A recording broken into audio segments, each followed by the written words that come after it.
Sir, पहली बात तो यह है कि सरकारें मिडिल क्लास को एक आत्मा रहित कंकाल समझती हैं जिसकी हड्डियों पे चढ़ के $5 ट्रिलियन इकोनॉमी बनाना चाहती हैं। गरीबों के लिए तो अक्सर सब्सिडीज और स्कीम्स लाई जाती हैं जो कि लानी भी चाहिए।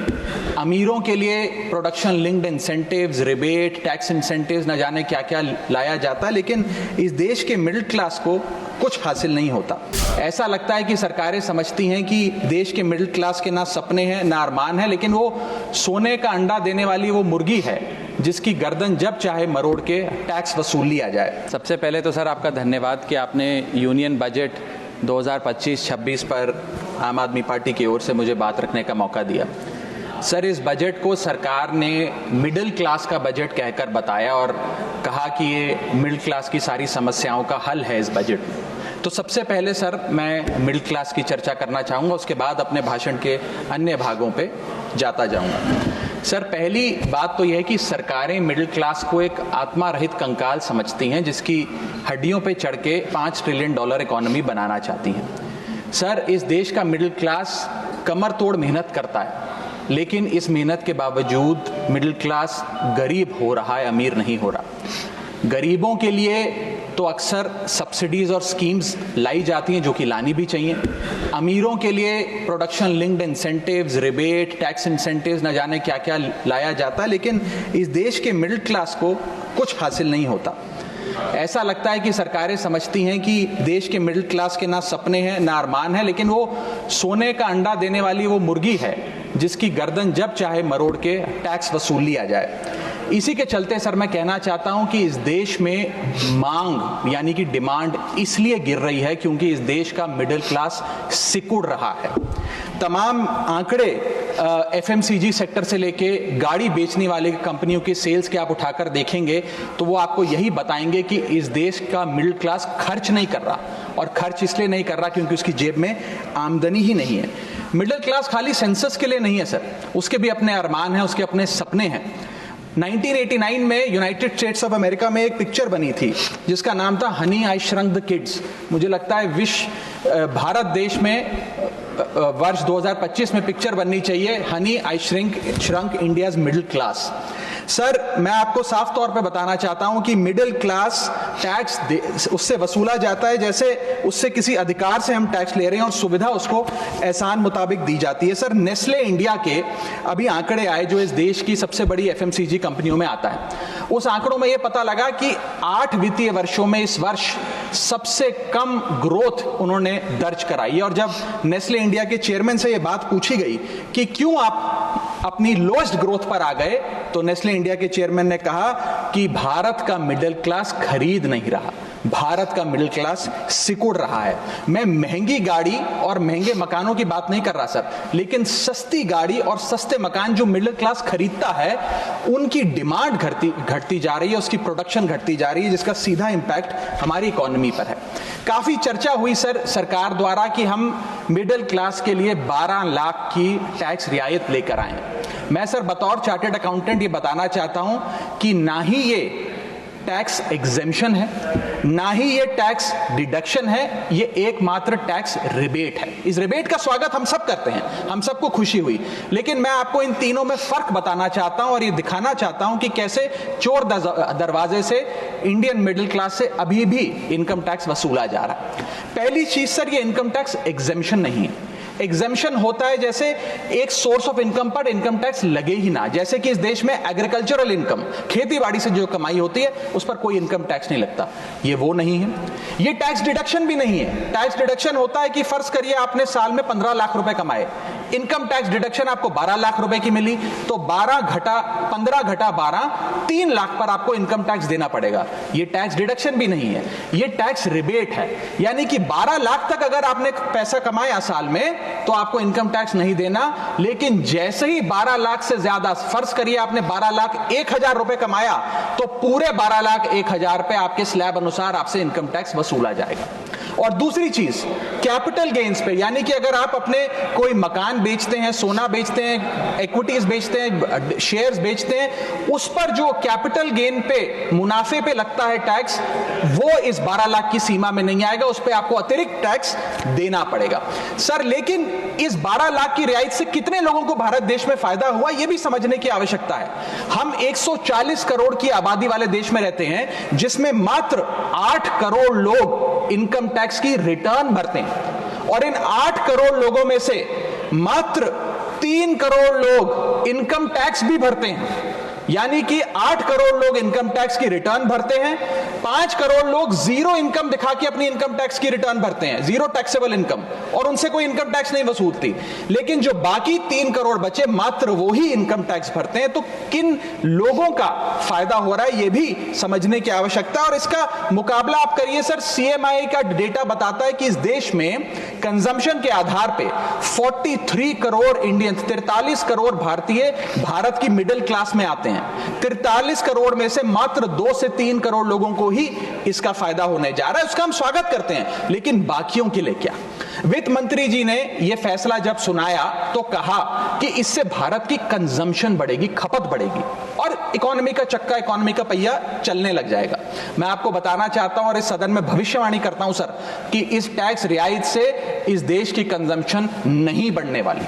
अगर आप वास्तव में इस देश की खपत यानी कि कंजम्पशन बढ़ाना चाहते हैं, तो आपको इनकम टैक्स के साथ साथ जीएसटी नाम का टैक्स कम करना पड़ेगा, क्योंकि जीएसटी वो टैक्स है जो इस देश का अमीर से अमीर आदमी और गरीब से गरीब आदमी भी देता है। जब गरीब आदमी अपने घर में चूल्हा जलाने के लिए माचिस खरीदता है तो उस पर भी जीएसटी देता है, और अमीर आदमी जब सफर करने के लिए मर्सिडीज और बीएमडब्ल्यू खरीदता है उस पर भी जीएसटी देता है। जीएसटी वो लोग भी देते हैं जो इनकम टैक्स नहीं भरते, जीएसटी वो लोग भी देते हैं जिनको सरकार, उन 80 करोड़ भारतीयों को जिनको फ्री राशन देती है, जीएसटी उनसे भी वसूला जाता है। तो सही मायने में अगर आप भारत में खपत यानी कि कंजम्पशन को बढ़ाना चाहते हैं, इकोनॉमी रिवाइव करना चाहते हैं, तो आपको जीएसटी कम करना पड़ेगा और जीएसटी स्ट्रीमलाइन करना पड़ेगा।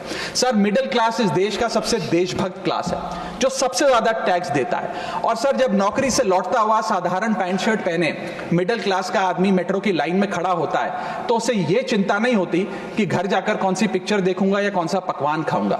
उसे यह चिंता होती है कि मैं अगले हफ्ते अपने बच्चों की फीस कैसे भरूंगा, बाबूजी का ऑपरेशन कैसे कराऊंगा, या बड़े साल नौकरी कर ली, अब एक स्कूटी खरीद लेता हूं, लेकिन जब बाजार जाता है तो पता लगता है वो स्कूटी जो 4 लाख की जो 40,000 की मिलती थी वो अब 1 लाख रुपए की मिलने लगी, या वो ऑल्टो गाड़ी जो 3-3.5 लाख की मिलती थी अब 10 लाख रुपए की मिलने लगी। ये सच्चाई है सर, और इसलिए है क्योंकि सर सैलरी बढ़ती नहीं, बचत होती नहीं, सिर्फ और सिर्फ महंगाई बढ़ती है। और सर मैं ये भी आपको बताना चाहूंगा, रिपोर्ट्स बताती है, इकोनॉमिक सर्वे ऑफ इंडिया बताता है कि सैलरी औसतन मात्र 3% बढ़ी है पिछले वित्तीय वर्ष में, जबकि food inflation 10%, health care inflation 15%, और कंज्यूमर प्राइस इन्फ्लेशन और न जाने कितनी इन्फ्लेशन तो इनसे कहीं ज्यादा ऊपर आंकड़ों पर आज मंडरा रही है, लेकिन उसके मुकाबले सैलरी मात्र 3% बढ़ी है। सर देश का मिडिल क्लास एक बहुत बड़े डेट ट्रैप में भी फंसने जा रहा है। मैं ये भी भविष्यवाणी आज करना चाहूंगा, क्योंकि भारत का household debt to GDP ratio आज 40% पे खड़ा हो गया। सरल भाषा में बताऊं तो भारत के मिडिल क्लास परिवार आज रोजमर्रा के जीवन के लिए, अपने डेली एक्सपेंसेस के लिए लोन लेने पर मजबूर हो गए हैं, चाहे वो पर्सनल लोन हो, चाहे वो क्रेडिट कार्ड के जरिए हो, या चाहे वो अन्य प्रकार से फाइनेंशियल इंस्टीट्यूशन से ब्याज पर पैसा लेना हो। यानी कि जो सैलरी 1 तारीख को आती है वो पहले ही आपके रोजमर्रा के जीवन में जो आपने खर्चा करने के लिए ब्याज पर पैसा लिया हुआ है उसके भुगतान में लग जाती है, और इंडिया का मिडिल क्लास एक डेट ट्रैप में फंसता जा रहा है। ये लोन कोई मकान बनाने के लिए या दफ्तर खरीदने के लिए या एसेट क्रिएशन के लिए नहीं है, ये day to day expenses meet करने के लिए, जो भारत के मिडिल क्लास को एक डेट ट्रैप में खड़ा करता जा रहा है। सर, सैलरी तो 7 तारीख को आती है महीने की, लेकिन 1 तारीख को मकान मालिक आ जाता है दरवाजे पे दरवाजा खटखटाने की किराया दो। और सारी उम्र काम करने के बाद एक मिडिल क्लास का आदमी सोचता है कि अंत में रिटायरमेंट के समय एक छोटा सा अपना मकान, जमीन खरीद के मकान बनाऊंगा। जमीन खरीद के मकान बनाना तो छोड़िए सर, आज रियल एस्टेट के प्राइसेस आपकी अर्निंग्स, मिडिल क्लास की अर्निंग्स के मुकाबले इतने ज्यादा हैं कि रिटायरमेंट 2-3 जन्म काम करने के बाद, रिटायरमेंट लेने के बाद भी शायद वो 2 BHK अपार्टमेंट भी नहीं खरीद पाएगा। इसीलिए मिडिल क्लास आज सरकार को वो गाना सुनाना चाहता है कि सारी उम्र हम मर मर के जी लिए, एक पल तो अब हमें जीने दो। सच्चाई है सर कि मिडिल क्लास के घरों में जब कभी शादी का कार्ड आता है तो चिंता हो जाती है कि सगन में कितना पैसा देना पड़ेगा और साथ ही साथ नया सूट सिलवाना पड़ेगा, ट्रेन का खर्चा हो जाएगा, एटसेट्रा। सर, मिडिल क्लास के साथ साथ मैं दूसरा बड़ा मुद्दा जो आज इस वक्तव्य में आपके सामने पेश करना चाहूंगा सर, वो है रेलवे का। सर, रेलवे का एक अतिरिक्त बजट आया करता था जिसकी प्रथा बंद हो गई। आप इस भारतीय रेल की महत्व इसी चीज से समझ सकते हैं कि उसके लिए एक अतिरिक्त बजट सदन में पेश किया जाता था। क्योंकि अब रेल बजट पेश नहीं होता तो उस पर व्यापक चर्चा भी नहीं होती। लेकिन इस वक्तव्य के माध्यम से मैं रेल बजट से संबंधी कुछ चीजें आपके सामने अवश्य रखना चाहूंगा। इस यूनियन बजट 2025-26 में माननीय वित्त मंत्री जी ने 2,55,000 करोड़ की फाइनेंशियल एलोकेशन रेलवेज की कैपेक्स के लिए मांगी है। ये 2009 से 2014 के बीच में लगभग 50,000 करोड़ होती थी, जो आज इतने गुना, 5 गुना बढ़ के 2.5 लाख करोड़ से ऊपर हो गई है। तो इस पे व्यापक चर्चा अवश्य होनी चाहिए। सर, भारतीय रेल जो भारत की लाइफलाइन कहलाई जाती थी, आज उसकी स्थिति ऐसी है कि अगर मजबूरी ना हो तो शायद कोई यात्री रेल की ओर देखना भी ना चाहे। रेल जनता का रेल जरूर बना रही है और इसका कारण यह है कि भारतीय रेल को अपनी PR, सोशल मीडिया कैंपेन्स और रील्स ज्यादा पसंद है, ना कि रेल की सुविधाओं को कैसे बेहतर करना है वो पसंद है। सर, भारतीय रेल एक समय इस देश के 140 करोड़ आबादी का गौरव और उम्मीद हुआ करती थी, गरीबों का सहारा हुआ करती थी। लेकिन आज मैं बताना चाहता हूं कि भारतीय रेल की वो स्थिति है जो शायद ही पूरे सब कॉन्टिनेंट के तमाम रेलवे से अगर आप कंपेयर करें तो बद से बदतर होती जा रही है। सर, जितनी आबादी ऑस्ट्रेलिया की है, स्विट्जरलैंड की है, डेनमार्क की है, स्वीडन की और अन्य देशों की है, उससे ज्यादा लोग भारतीय रेल में रोज सफर करते हैं। सर, इतना महत्व है भारत की रेलवे का। लेकिन कई बड़ी चिंताएं आज भारत के एक आम रेल यात्री को सता रही हैं, जो मैं चाहूंगा इस बजटरी एलोकेशन के माध्यम से वित्त मंत्री जी और रेल मंत्री जी इसे एड्रेस करें। पहला है सर, घटती रफ्तार और बढ़ता किराया। सर, जहां दुनिया की ट्रैवल की रफ्तार बढ़ रही है, वहीं भारतीय रेल जो हमारी लाइफलाइन है उसकी रफ्तार घट रही है। पहले तो सर शताब्दी और राजधानी की स्पीड कम कर दी गई ताकि वंदे भारत की स्पीड बढ़ा दी जाए और उसको फास्टेस्ट ट्रेन घोषित किया जाए। लेकिन अब जून 2024 की रिपोर्ट बताती है कि वंदे भारत की भी स्पीड को कम कर दिया गया है। बताया जा रहा है कि हमारे रेल ट्रैक्स उतने पर्याप्त नहीं है कि इतनी तेज रफ्तार पे वंदे भारत भाग सके। सर, आज हम विश्व गुरु बनने तो अवश्य चले हैं, लेकिन यह बात जाननी भी जरूरी है कि चीन और जापान की सबसे स्लोएस्ट रफ्तार पे चलने वाली ट्रेन भारत की सबसे फास्टेस्ट रफ्तार पे चलने वाली ट्रेन से कहीं ज्यादा तेज दौड़ती है सर। और अगर रेल धीमी होगी तो देश की इकोनॉमी, देश की अर्थव्यवस्था का चक्का धीमा चलेगा। और किराए की तो सर क्या ही बात करें, जिस वंदे भारत का प्रचार रेल मंत्री जी करते थकते नहीं हैं, आज उस वंदे भारत का किराया इतना है कि गरीब आदमी छोड़िए, आम आदमी भी उसे अफोर्ड नहीं कर पा रहा। सर, वित्तीय वर्ष 2013-14 में एवरेज फेयर पर पैसेंजर पर किलोमीटर 32 पैसे हुआ करता था। 2021-22 वित्तीय वर्ष में ये 107% बढ़ के 66 पैसा हो गया है। सर, इतने रेल के किराए में इजाफा देखा गया है। हवाई चप्पल वालों को हवाई यात्रा कराने का वादा सर था सर, लेकिन हवाई चप्पल पहनने वालों को इतना निचोड़ दिया कि शायद अब वो रेल यात्रा के भी लायक नहीं रहे। सर, दूसरी समस्या है, बुरी हालात है थर्ड AC और सेकंड AC के। थर्ड AC, सेकंड AC को सर एक समय पर जनरल बोगी, एक समय पर लग्जरी माना जाता था, लेकिन आज वो जनरल बोगी से भी बुरी स्थिति में है। अगर टिकट मिल भी जाए sir third AC, second AC की, तो सीट मिलने की कोई गारंटी नहीं है, क्योंकि जैसे ही आप बैठेंगे थोड़ी देर में कोई शख्स आकर कहेगा, भाई साहब थोड़ा एडजस्ट करिए, थोड़ा सी रखिए, हमें भी बैठने दीजिए। ये वास्तविकता है। और आप सोशल मीडिया और तमाम तरीके के पोर्टल्स पर आप देखेंगे तो क्या आरामदायक सरकार, क्या आरामदायक यात्रा, आरामदायक सफर भारत सरकार आम रेल यात्री को दे रही है वो देखकर आप समझ जाएंगे। जैसे कहते हैं ना सर, हिंदी का सफर अंग्रेजी का सफर बन गया है भारतीय रेल के एक यात्री के लिए। कई रूट्स पर आलू की बोरियों की भांति लोगों को ठूसा जा रहा है, और अगर शौचालय में भी, ट्रेन के टॉयलेट में भी सीट मिल जाए तो आदमी अपने आप को सौभाग्यशाली समझता है। सर, जहां भेड़ बकरियों की तरह भोले भाले लोगों को ट्रेन में ठूसा जा रहा है, पूरी टिकट लेकर सुविधा के नाम पे सिर्फ धक्का दिया जा रहा है, और सर हमारे देश के भोले भाले आम आदमी इसको अपनी किस्मत समझकर स्वीकार कर लेते हैं। सर, मैं तीसरी बड़ी रेल समस्या जो कि है मिसमैनेजमेंट, अव्यवस्था, उस पर आपका ध्यान आकर्षित करना चाहूंगा। सर, पहले तो रेल की टिकट मिलती नहीं, अगर मिल भी जाए, आपने अगर 2, 2.5, 3 महीने पहले टिकट बुक कराई हो, टिकट कंफर्म हो जाए तो सीट मिलने की कोई गारंटी नहीं। और सर आप अपना अनुभव देखिए, जब आप सबसे पहले प्लेटफॉर्म पर पहुंचते हैं अपनी ट्रेन में चढ़ने के लिए, तो आपको चारों तरफ सिर्फ गंदगी ही गंदगी नजर आती है। अगर बुजुर्गों के साथ या घर परिवार की महिलाओं के साथ आप ट्रैवल कर रहे हैं तो एक क्लीन वॉशरूम तक आपको मुहैया नहीं कराया जाता, और हालात यह है कि लोग मजबूर हैं प्लेटफॉर्म पर अखबार बिछाकर सोने के लिए, और वेटिंग एरिया के नाम पर तो सर सिर्फ एक नेम प्लेट, एक बोर्ड लगा नजर आता है और कुछ नहीं नजर आता। तो सर ट्रेन पे चढ़ने से लेकर ट्रेन पे उतरने तक की एक बड़ी लंबी फहरिस्त है अव्यवस्था की। यहां तक कि सर आज जब इस ठंड के मौसम में एक यात्री एक लंबा सफर तय करता है ट्रेन में और सोचता है कि थोड़ा आराम कर लूं, कंबल चादर खोल के ओढ़ने का प्रयास करता है, तो उस कंबल चादर से इतनी बदबू आती है, इतनी दुर्गंध आती है, और उसके जवाब में रेल मंत्री और रेल मंत्रालय बताता है कि हम महीने में 1 बार कंबल धोते हैं। महीने में 1 बार कंबल धोएंगे तो सर सुगंध आएगी कि दुर्गंध आएगी, मैं चाहूंगा कि सरकार इसका फैसला ले। हाइजीन रिलेटेड कंप्लेंट्स में पिछले 2 वित्तीय वर्षों में 500% का इजाफा हुआ है। यह दिखाता है कि हाइजीन स्टैंडर्ड्स को कितना कॉम्प्रोमाइज करती जा रही है हमारे देश की रेल। और सर अगर प्लेटफॉर्म पे भूख लग जाए तो आपको पानी वाली चाय, गंदे तेल में तले समोसे और छोले भटूरे अवश्य मिल जाएंगे।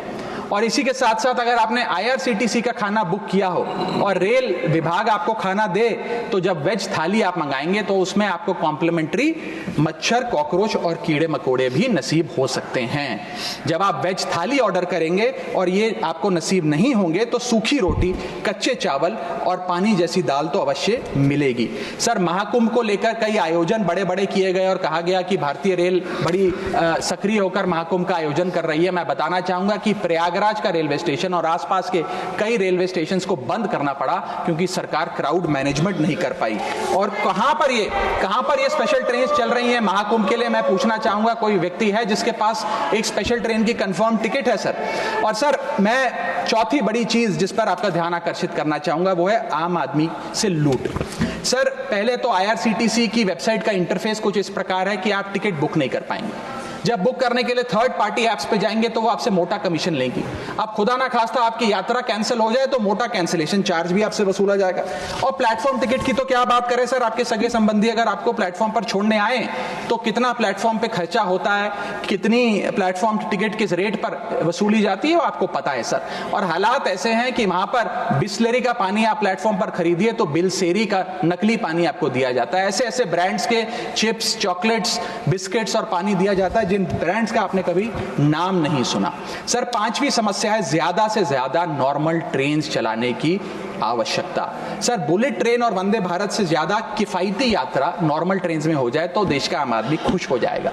आज इस भीषण महंगाई और भयंकर बेरोजगारी का आलम कुछ इस प्रकार है कि लोगों के पास समय ही समय है लेकिन पैसा नहीं है। भले ही आप आधा 1 घंटा रफ्तार धीमी कर दें लेकिन 2000 रुपए में मिलने वाली टिकट को ट्रेन की 500-600 रुपए कर दें तो आम आदमी का बहुत भला हो जाएगा। सर इसी के साथ साथ मैं बुजुर्गों की बंद हुई सब्सिडी पर भी आपका ध्यान आकर्षित करना चाहूंगा।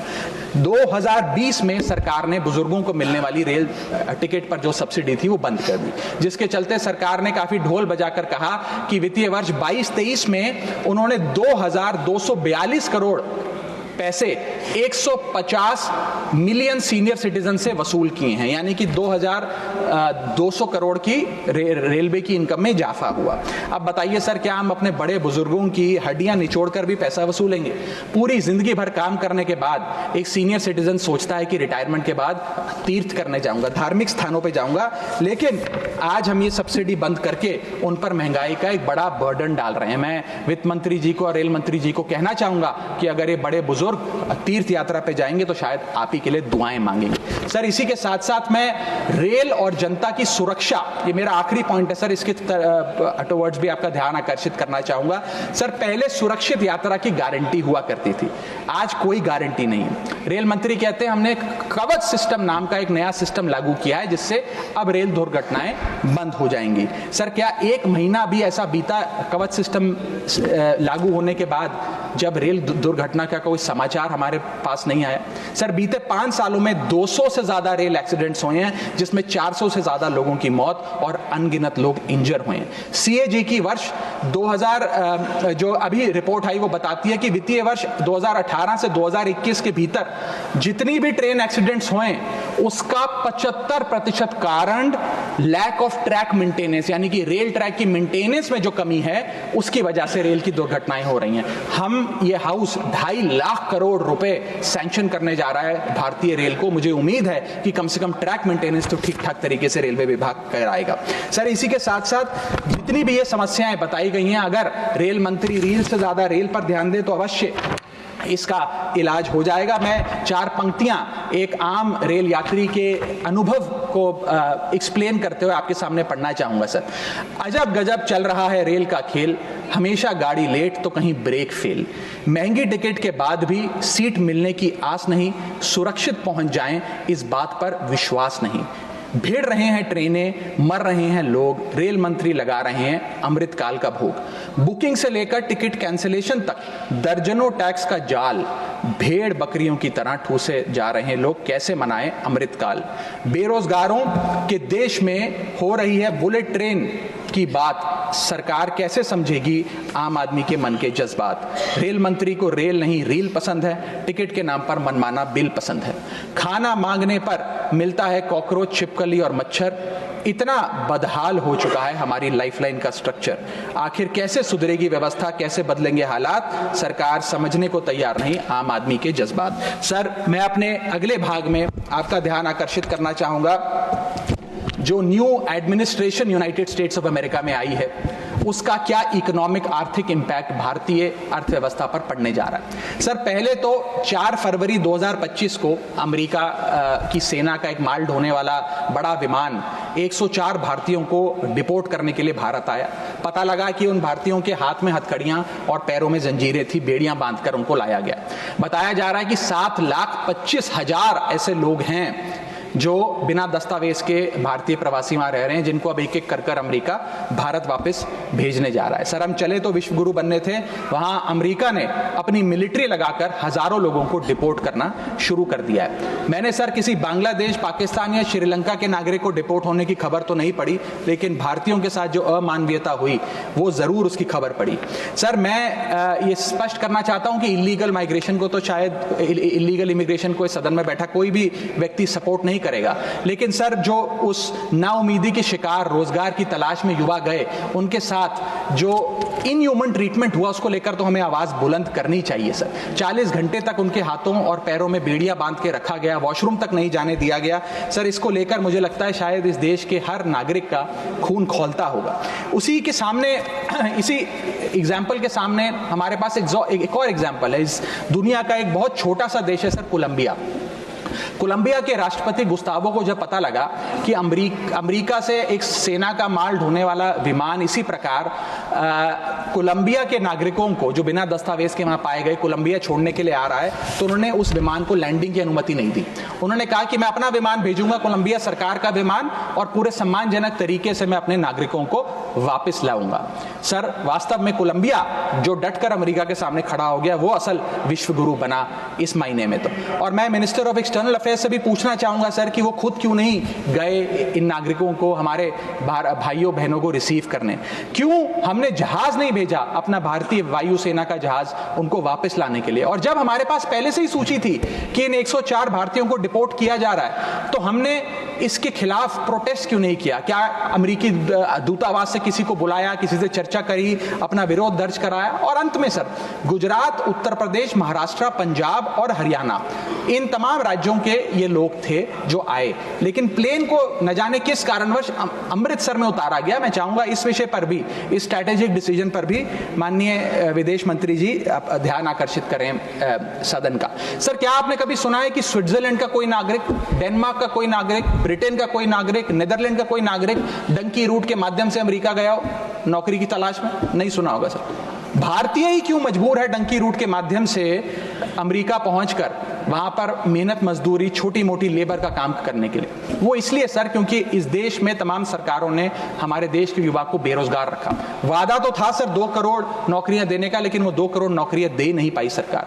शायद लैक ऑफ अपॉर्चुनिटीज और अनएम्प्लॉयमेंट के चलते लोग अमेरिका जाने को मजबूर हो गए। मैं बताना चाहूंगा सर, आप इसको इस परिप्रेक्ष्य में भी देखने की कोशिश करें कि अमेरिका के सबसे पिछड़े राज्यों में एक राज्य है मिसिसिपी जो आता है। मिसिसिपी राज्य में अमेरिका की सबसे लोएस्ट पर कैपिटा इनकम है। मिसिसिपी की भी लोएस्ट पर कैपिटा इनकम $48,000 प्रति वर्ष है। उसका मुकाबला करिए सर, कंपेयर करिए भारत की पर कैपिटा इनकम से।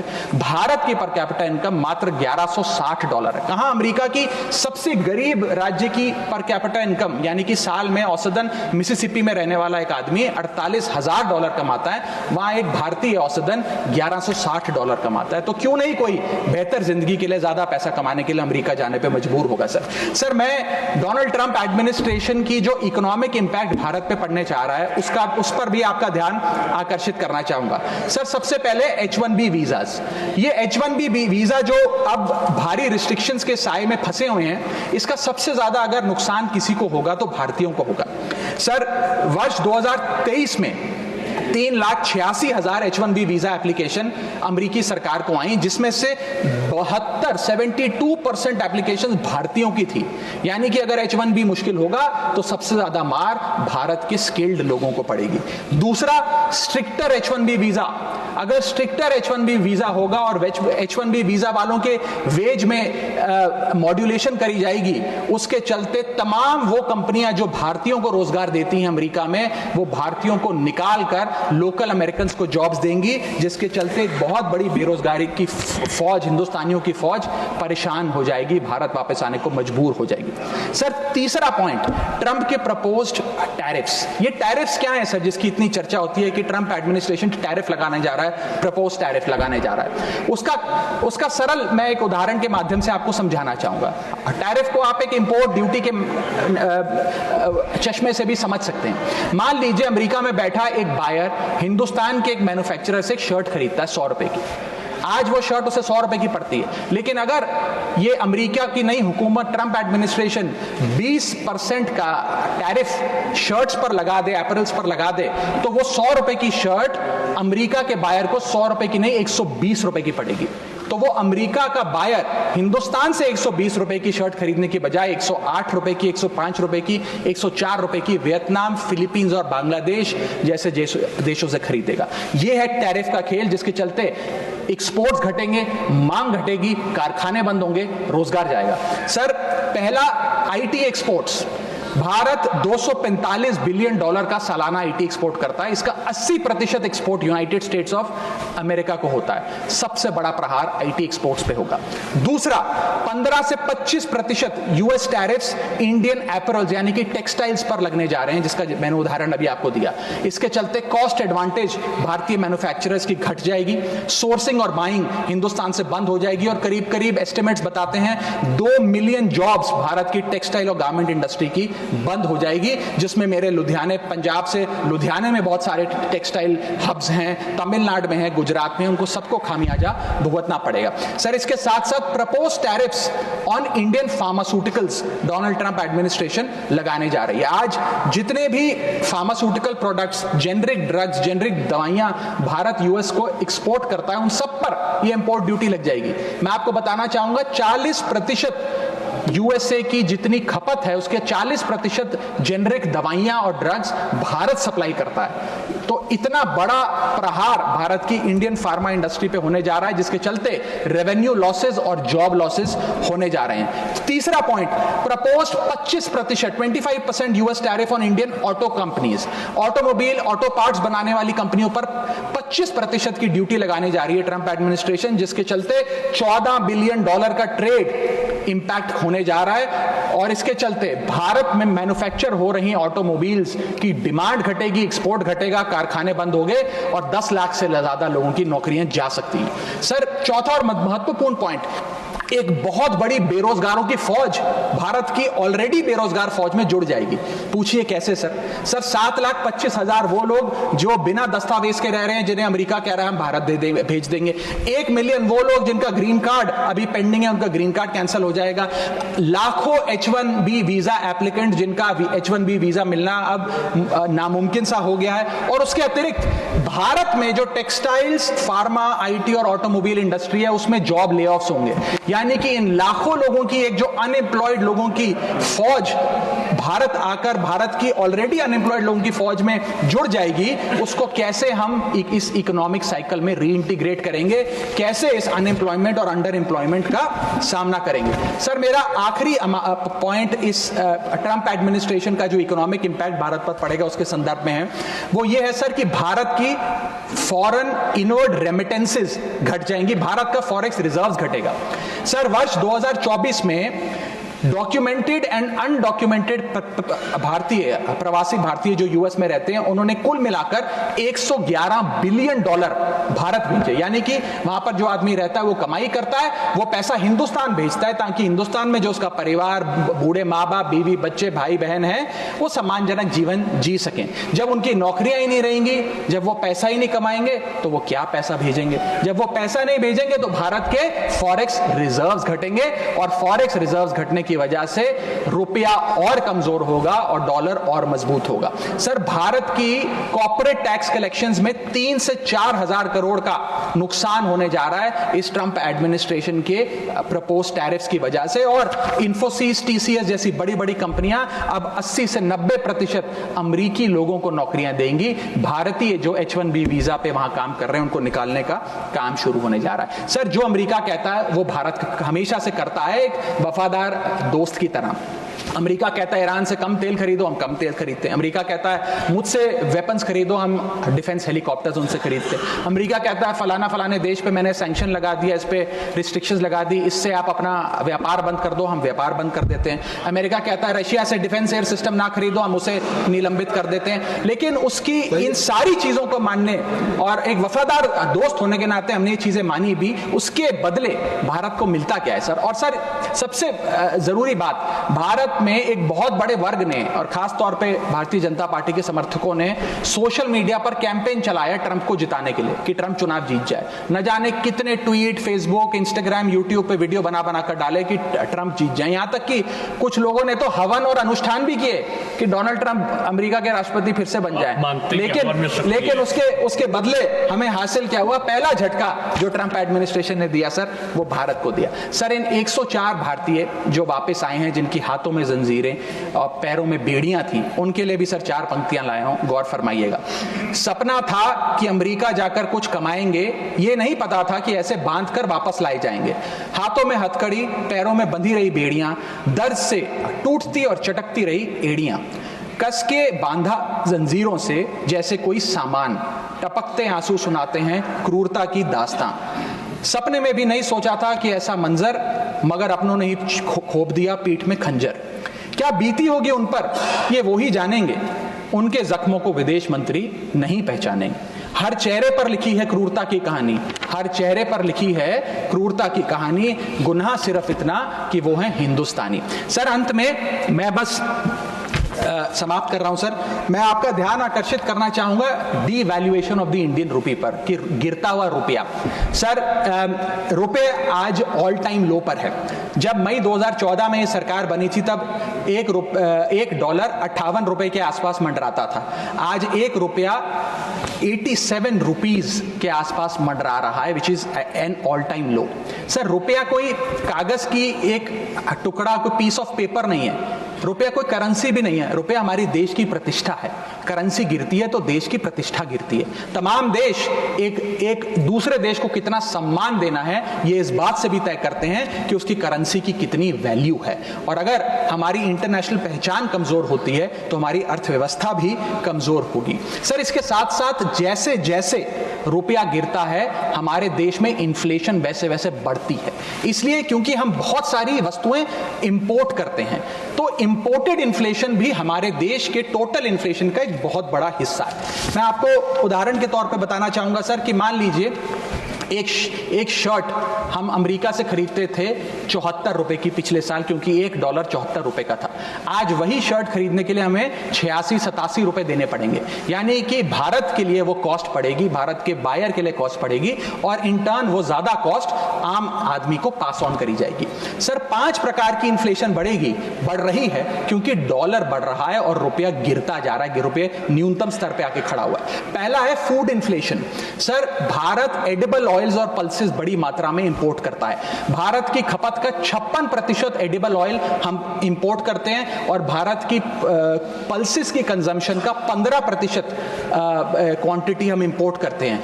जब इतनी बड़ी क्वांटिटी में हम ये चीजें इंपोर्ट करते हैं तो अगर रुपया गिरेगा, डॉलर कमजोर होगा तो हमारा फूड इन्फ्लेशन बढ़ेगा। दूसरा इन्फ्लेशन जो बढ़ेगा वो है एनर्जी इन्फ्लेशन। सर, हम अपने क्रूड ऑयल यानी कि पेट्रोल, डीजल और जेट फ्यूल्स जिसे मैं कहूं उनको इंपोर्ट करते हैं। 85% भारत की जितनी खपत है उसका हम क्रूड ऑयल इंपोर्ट करते हैं अन्य देशों से। उसके अतिरिक्त कोल और नेचुरल गैस भी इंपोर्ट करते हैं। जब रुपया गिरेगा तो ये एनर्जी बास्केट की जो वस्तुएं हैं इनका दाम भी बढ़ेगा और ये और महंगी होती जाएंगी, और जब पेट्रोल डीजल के दाम बढ़ेंगे तो हर चीज पर इंपैक्ट आएगा, चाहे वो रोटी, कपड़ा, मकान, सब्जियां, फल और दूध ही क्यों ना हो। और इसी के चलते जब क्रूड ऑयल अंतरराष्ट्रीय बाजार में घटता भी है हम उसका लाभ अपने नागरिकों को नहीं दे पाते, क्योंकि भारत सरकार की तो जेब ढीली ही होती रहती है, क्योंकि रुपया गिर रहा है, ज्यादा रुपया हमें देना पड़ता है डॉलर खरीदने के लिए। सर, तीसरा इन्फ्लेशन जो डीवैल्यूएशन ऑफ इंडियन रुपी के चलते होगा वो है health care inflation. Bulk drugs, medical equipments और हेल्थ केयर कंज्यूमेबल्स बड़ी तादाद में अन्य देशों से भारत खरीदता है, जिसके सारे कॉन्ट्रैक्ट्स डॉलर में सेटल किए जाते हैं। इसके चलते रुपए गिरने की वजह से हेल्थ केयर के आइटम्स भी महंगे होते जाएंगे। चौथा इन्फ्लेशन है सर एजुकेशन इन्फ्लेशन। लाखों लोग, भारत के लाखों बच्चे विदेश में पढ़ाई करते हैं। माँ बाप कमाते तो रुपए में हैं, लेकिन ट्यूशन फी, अकोमोडेशन फी, लिविंग एक्सपेंसेस, ये तमाम चीजें डॉलर में खर्च करने पे मजबूर होते हैं। इसीलिए सबसे ज्यादा अगर किसी को हिट करेगा ये डीवैल्यूएशन ऑफ द इंडियन रुपी तो उन लोगों को करेगा जो विदेश में पढ़ रहे हैं। सर, आज से 4 साल पहले एक संपन्न परिवार अगर अपने बच्चे को यूनाइटेड स्टेट्स ऑफ अमेरिका में 4 साल का अंडर ग्रेजुएशन कोर्स कराने के लिए भेजता था तो करीब करीब 1 करोड़ रुपए का खर्चा आता था।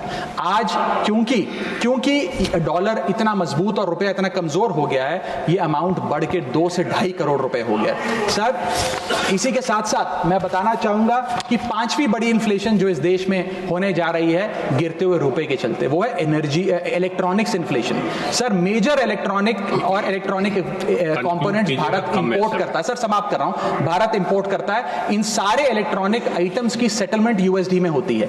जब रुपया गिरता है ये सारे पदार्थ भारत में महंगे मिलेंगे, यानी कि महंगा लैपटॉप, महंगा फोन, महंगा टैबलेट, महंगा आईपैड। और इलेक्ट्रॉनिक मैन्युफैक्चरिंग यूनिट जो इलेक्ट्रॉनिक कंपोनेंट्स इंपोर्ट करते हैं इनपुट के लिए, वो भी महंगा होता जाएगा। सर, अंत में मैं बस एसबीआई की एक रिपोर्ट कोट करना चाहूंगा जो बताती है कि अगर रुपया 5% गिरता है तो भारत में इन्फ्लेशन 0.5% बढ़ती है। Direct correlation between decline of the Indian rupee and increase in the inflation. अंत में बस इतना कहूंगा सर, कई बार राजनीतिक बयान आते हैं जब रुपया गिरता है। एक मंत्री हैं, एक मंत्री, बस समाप्त सर 30 सेकंड्स, एक मंत्री रहे वाजपेयी सरकार में भी, इस सरकार में भी रहे, अब तो नहीं है खैर, लोकसभा में एमपी हैं। उन्होंने एक बयान दिया था जब रुपया गिरा था। उन्होंने कहा था the worth of the Indian rupee against the dollar was equivalent to Rahul Gandhi's age when UPA came to power. Today it is equal to Sonia Gandhi's age and very soon it will touch Manmohan Singh's age. Sir, आज लोग वो कहाँ हैं? आज क्यों नहीं बयान देते? आज रुपए पे क्यों नहीं चिंता करते? अब कोई ध्यान क्यों नहीं देता? रुपए पर बयान क्यों नहीं देता? रुपया तो हर दिन गिर रहा है, अब कोई रुपए पे, गिरते रुपए पे ज्ञान क्यों नहीं देता? ये मैं पूछना चाहूंगा। बहुत बहुत धन्यवाद। Thank you. बहुत धन्यवाद।